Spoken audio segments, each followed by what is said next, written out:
Ini teguran Hamka. Hamka menyebutkan secara umum beliau juga dituduh sebagai seorang Wahabi dan dia ceritakan apa dia Wahabi. Yang kamu kata sesat itu, kamu pernah buat kajian kah tentang siapa itu Wahabi? Jadi dia beri penerangan. Profesor Dr. Yusuf Qaradawi, Allah yarham, juga pernah ditanya tentang Wahabi dan dia menolak tuduhan-tuduhan melampau tentang Muhammad Abdul Wahab. Tapi dia juga mengatakan tak perlu kita ikut dia sebab Muhammad Abdul Wahab tidak mewujudkan mazhab dia. Tidak pernah mewujudkan akidah sendiri. Kamu yang tuduh orang akidah Wahabi, ni mazhab Wahabi. Padahal Muhammad Abdul Wahab dia pengikut tegar mazhab Hambali. Bukan mazhab dia. Dia pengikut tegar mazhab Hambali. Kemudian kamu menuduh orang ikut mazhab Wahabi. Padahal dia tak pernah wujudkan apa-apa mazhab dan aliran akidah. Jadi Yusuf Qaradawi membantah orang yang mudah menuduh orang yang di Malaysia ini, termasuk yang mudah menuduh orang Wahabi itu, orang-orang selebriti yang pernah masuk TV, puak-puak ustaz dan sebagainya. Dosa besar puak-puak ustaz ni sedang lakukan terhadap Muhammad Abdul Wahab dan terhadap orang yang tak pernah baca kitab Muhammad Abdul Wahab tapi dituduh Wahabi. Lepas saya sebut demikian, ada yang mengatakan, tak tahukah Hamka bertobat? Hamka pernah mengatakan bahawa ada orang mengatakan bahawa dekat tua dia sudah berubah. Dia macam tak nak Wahabi dah. Dia ikut golongan yang sebaliknya. Ada yang tulis macam itu. Tersebar di internet. Kononnya antara kalimat Hamka ialah bila orang tanya Buya Hamka, mengapa sekarang berbeza? Dulu tegar seperti Wahabi, sekarang sudah tidak mau mengikut aliran Wahabi. Mengapa sekarang sudah berubah? Buya Hamka berkata, kononnya dulu saya membaca satu kitab, sekarang selepas membaca 1000 kitab, saya sudah berubah. Kononnya Buya berkata demikian. Saya baca, tapi adab ilmu itu tidak ada bagi penulis-penulisnya. Reference, rujukan, kamu dapat kenyataan Buya Hamka ini dari mana? Kamu dapat dari mana? Pak-pak ustaz yang tulis, kamu dapat dari mana pak-pak ustaz? Tapi saya diam sebab saya duk cari. Akhirnya saya temui dengan satu kelompok di Endon. Boleh dibaca di artinya jawapan. Tulis sajalah kat Google jawapan terhadap Buya Hamka. Jawapan terhadap Buya Hamka. Laman Sang Pencerah. Di laman Sang Pencerah. Kemudian di hujungnya tertulis meluruskan fitnah terhadap Buya Hamka.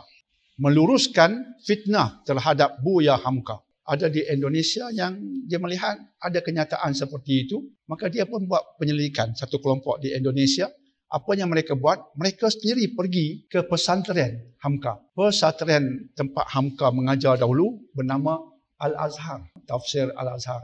Maka pesantren ni macam pondok lah. Tempat Hamka mendidik anak-anak sebelum ini, pesantrennya dipanggil sebagai pesantren Al-Azhar. Maka kelompok pengkaji ini pergi ke situ, bertemu dengan anak murid Hamka yang sempat hidup bersama Hamka sehingga Hamka meninggal dunia. Antara orang yang mereka temui seorang Ustaz Harun Abdi. Ini semua recorded. Ustaz Harun Abdi. Maka Ustaz ini bersama dengan Hamka sehingga Hamka meninggal dunia. Dia berguru betul dengan Hamka.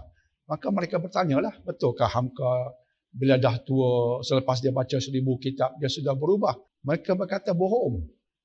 Bohong. Banyak sangat. Ustaz-ustaz ni berbohong.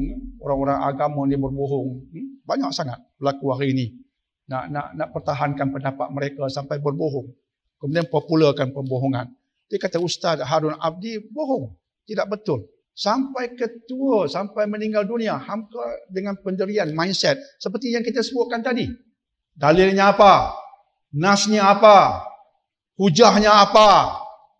Bukan ikut tak tahu apa. Itu mindset Hamka. Malah kata Ustaz Harun Abdi, ketika isteri Hamka meninggal dunia, Hamka punya strict dengan dalil. Hamka bila sang isteri meninggal dunia, Hamka kata Ustaz, langsung tak buat tahlil sebagaimana orang kampung biasa buat. Sejauh itu Hamka punya strict, beramal mengikut sunnah. Tahlil yang biasa orang kampung buat untuk isteri, sang isteri. Padahal beliau amat sayang pada isterinya. Tahlil langsung dia tak buat. Tak buat tahlil langsung. Dia tak yakin itu dari sunnah.